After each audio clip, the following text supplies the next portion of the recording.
был бой, потом, короче, что-то пиздануло, потом я откатывался, со мной был Словак. Словак, ты здесь? Да. А, все, заебись. Значит, мы здесь. Значит, мы выполним свою.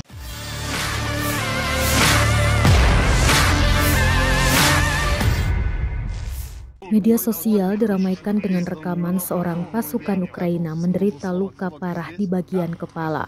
Korban segera dievakuasi dan tampak mendapat pertolongan pertama dari rekannya. Di atas speedboat, korban tampak lemas. Rekamannya ramai beredar di Telegram pada Jumat 3 Februari 2023. Dalam keterangan unggahan disebutkan sebelumnya pasukan khusus Direktorat Intelijen Utama Ukraina, termasuk korban, mencoba menyeberangi Sungai Dnieper. Grup khusus Ukraina tersebut diduga berusaha mendekati posisi pasukan Rusia dan merencanakan serangan. Namun belum sampai ke posisi target, para pasukan Ukraina malah bertemu dengan tembakan akurat dari militer Rusia. Beruntung tak ada korban jiwa dalam insiden penembakan ini.